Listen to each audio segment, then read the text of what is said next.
इस बजट से सबकी अपनी अपनी उम्मीदें हैं, लेकिन शिक्षा के क्षेत्र में भी कई अहम फैसले इस बजट में लिए जा सकते हैं, जिनमें सबसे ज्यादा ध्यान रोजगार को बढ़ावा देने वाली शिक्षा पर होगा। वहीं कोशिश रहेगी सरकार की कि उच्च शिक्षा के लिए दिए जाने वाले लोन में ब्याज की दर को घटाया जा सके और इसके अलावा देश में नए आईआईटी और आईआईएम बनाने का फैसला भी बजट में लिया जा सकता है संभवतः। साथ ही सरकार देश में ऑनलाइन शिक्षा को बढ़ावा देने के लिए भी फैसला इस बजट में ले सकती है।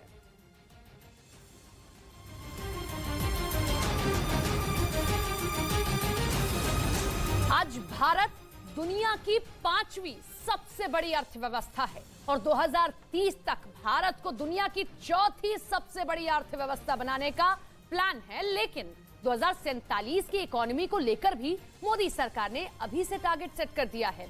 आजादी के 100 साल बाद क्या होगी भारत की इकोनॉमी की सबसे बड़ी उपलब्धि, इस स्पेशल रिपोर्ट में देखिए। प्रधानमंत्री नरेंद्र मोदी ने साल 2014 में संकल्प रखा था कि साल 2024 तक भारत को 5 लाख करोड़ डॉलर की अर्थव्यवस्था बना देंगे, लेकिन कोरोना की वजह से आई मंदी ने लक्ष्य पूरा होने में चुनौती पेश की। अब अनुमान ये है कि साल 2023 तक भारत 3.7 लाख करोड़ डॉलर की अर्थव्यवस्था बन जाएगा। भारत के लिए यह बहुत बड़ी उपलब्धि है कि भारत ने अर्थव्यवस्था के मोर्चे पर ब्रिटेन को पीछे छोड़कर दुनिया में 5वें नंबर की सबसे बड़ी अर्थव्यवस्था बनने का तमगा हासिल कर लिया है। लेकिन अब प्रधानमंत्री मोदी का नया टारगेट ये है कि साल 2047 तक यानी आजादी के 100वें साल में भारत की अर्थव्यवस्था को दुनिया की तीसरी सबसे बड़ी अर्थव्यवस्था बनाएंगे।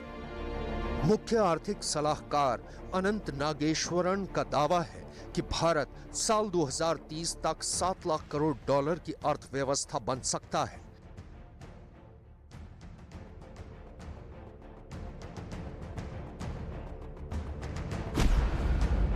दुनिया के कई एक्सपर्ट्स ये उम्मीद करते हैं कि साल 2026-27 तक भारत दुनिया की 4थी सबसे बड़ी अर्थव्यवस्था बन जाएगा।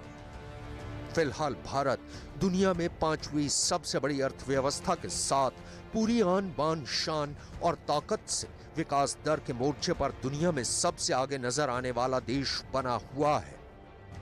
विश्व की आर्थिक परिस्थिति में भारत का बजट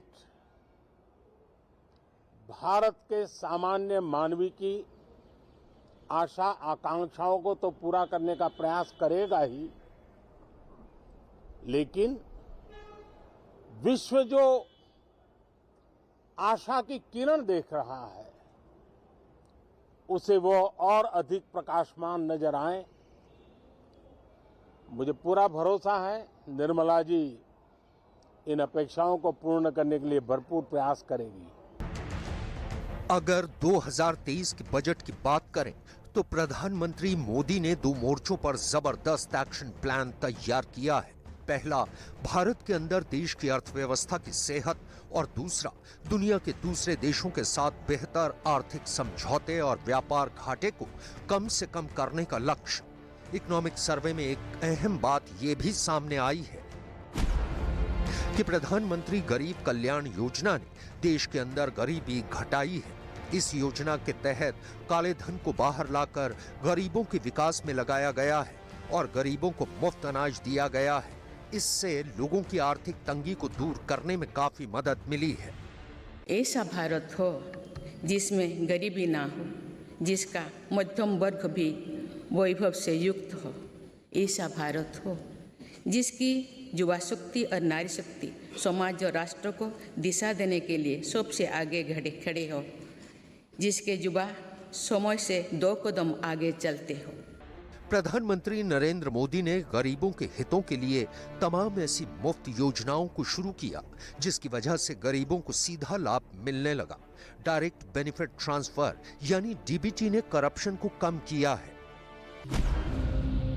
पीएम मोदी ने अपने कार्यकाल में मुफ्त अन्न, पीएम आवास, किसान सम्मान निधि, उज्ज्वला यानी मुफ्त गैस, मुद्रा योजना, आयुष्मान भारत, स्वच्छ भारत मिशन के तहत मुफ्त शौचालय, ग्राम ज्योति योजना और ऐसी तमाम योजनाएं शुरू की जिससे गरीबों को सीधा लाभ मिला है।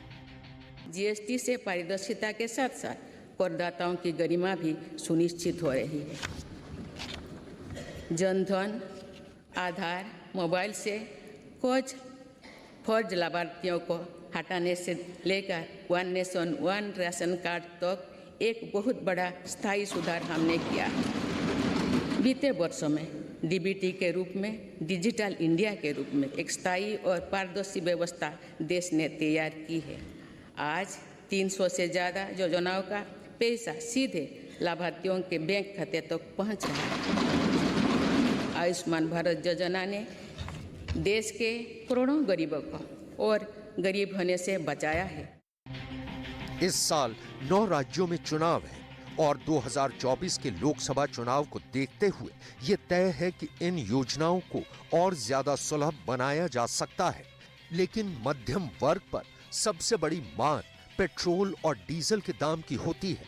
हालांकि लंबे वक्त से पेट्रोल और डीजल के दामों में कोई बढ़ोतरी नहीं हुई है।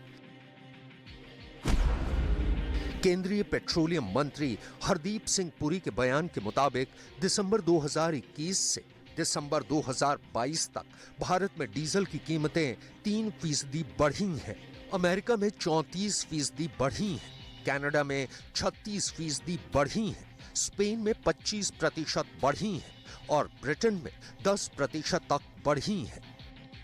हालांकि पेट्रोल के मामले में देखा जाए तो 7 महीनों में अंतर्राष्ट्रीय स्तर पर कच्चे तेल के दामों में 32% की गिरावट हुई है, लेकिन पेट्रोल के दाम नहीं घटे हैं।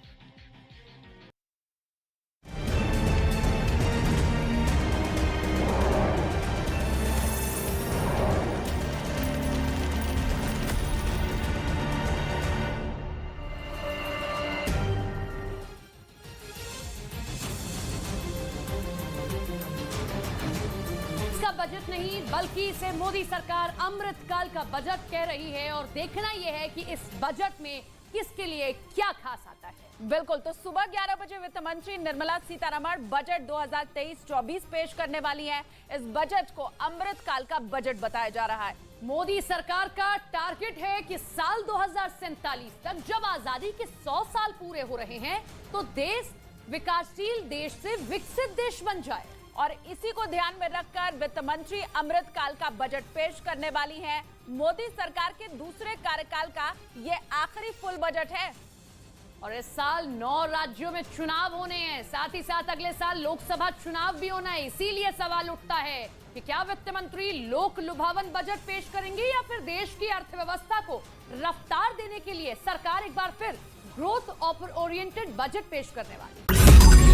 मैंने नहीं देखा इस तरह का चीट, इस तरह का क्रिमिनल माइंड पूरे जेल स्टाफ को ब्राइब कर देगा। मैं सोच भी नहीं सकता था। गवर्नमेंट फंक्शनरी को इम्पर्सनेट करता था, आवाजें बदलता था। टारगेट भी बहुत पावरफुल, धनवान लोगों को करता है। ये एक ही चीज से रुक सकता है, अगर आप इसकी जीभ काटें। न्यूज चैनलों के इतिहास में पहली बार न्यूज 18 इंडिया की web series FIR number 208 streaming 3 February 9 PM